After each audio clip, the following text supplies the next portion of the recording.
we're coming towards the end of this series of sessions on parenting and the things that dads can contribute to their child's and adolescent's development.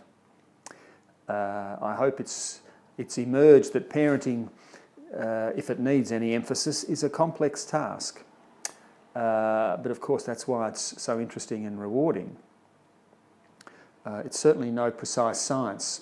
Indeed, there's as much art as science, and it's not possible, nor is there a particular need to get everything right.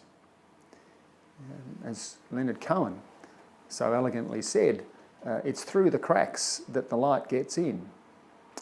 So in recognition of parenting's complexity, and I suppose in my mind as some summary of some of the points that have been stressed over this series, I've put together a few what I call tips that might be of some benefit in creating one's own mix of science and art in the matters of parenting. So tip 1, value organisation, planning and structure in running the family. The world's a wonderful place. We marvel at the richness, the complexity and variety that make life stimulating and rewarding. However, we cannot rely on a total diet of stimulation and excitement for well-being. Put another way, in dietary terms, we need plenty of potato and green beans and collie, which would be the routine, to complement the chocolate mousse. Therefore, things like sleep, exercise, relaxation, family activity, social connection, chores, and milk, other such things that are presented to youngsters in a way that allows them to appreciate some level of routine in their daily life to complement those moments of excitement and pleasure will be vital for their psychological well-being. A happy mum and dad are a godsend, yet so too are an organised, well-planned, settled and consistent mum and dad. Second, I'm a big fan of rules, and I anticipate that may have come across. They're a foundation stone for the success of the family unit. They promote safety and respect, as we have discussed. I further argue that rules are there for parents to not just have authority and control, but to display and demonstrate respect and calm. Rules allow parents to respond to moments of tension or conflict and distress with clarity and calm. And that's when rules assume their real value. To be respectful of the rules, they're applied with a clear sense of how they benefit everyone, in a way that avoids battles, and without being heavy-handed or too emotional. I have emphasised that if parents have a structure in mind that highlights for them the purpose and the number of rules, this will help them when they are dealing with conflicts and prevent them becoming heavy-handed or too emotional. Parents also show respect for the rules, and I think this is important, when they remember to occasionally note when rules are being upheld, as much as when they are being infringed or broken. Bring interest and curiosity to your child's problems before you bring relief. When youngsters are anxious or angry, their parents, especially in the early and middle years, can bring relief and reassurance, which is of great value to the young child. Early on, parents fix things. However, as they grow, it's increasingly important that a parent first brings interest and curiosity to their youngsters' distress. Ask questions, help them think through and appreciate what their emotion is about. Help them problem solve, provide tips that might assist them manage their dilemma. Give them the confidence of allowing them to have their unease. Don't take it over or prematurely gloss over it for the sake of some immediate relief. Distress is often an opportunity to help youngsters learn what they can do to help themselves.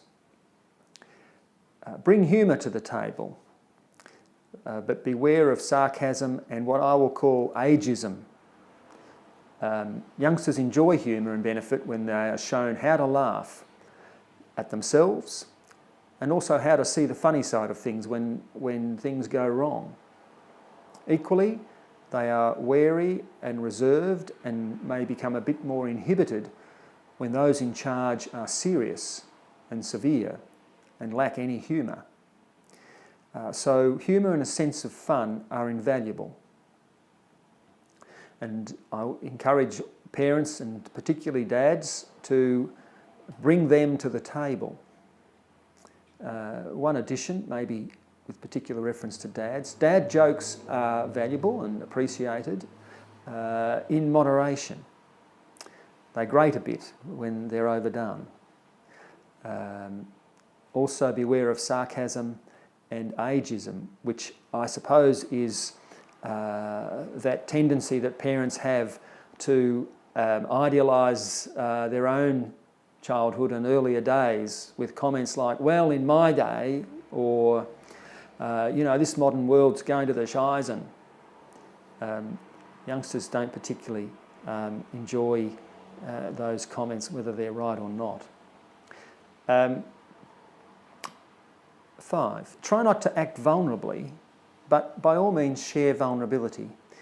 There's a child in all of us, and parents will always be prone to occasional outbursts of anger and distress, just like their youngsters.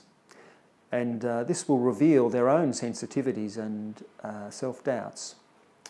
So these personal vulnerabilities are part of being human, and when they erupt into ugly or some inappropriate outburst, this will be acceptable, even maybe of some value, where there is awareness, self-control, and the humility to accept responsibility for mistakes and overreactions and make the appropriate apology or consideration.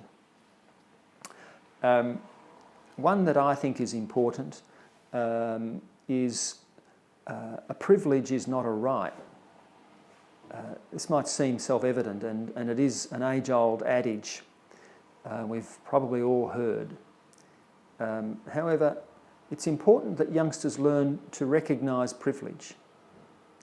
The risk of sounding a bit old-fashioned, the idea that enjoyable and valued activities and possessions are not or are untouchable and come without responsibility is a concept that is best addressed early on. So, Lego, speaking of early on, might be a gift, might be a belonging, however it belongs only with responsibility. A mobile phone, moving forward, is a wonderful item, and it's there to be enjoyed and its use to be encouraged. But it's not a right, and it comes with responsibilities and limitations. Best to allow youngsters to be very clear about this from the outset. Finally, give subscriptions as gifts. I have in mind in particular 12 months recurring, of responsibility, independence and health.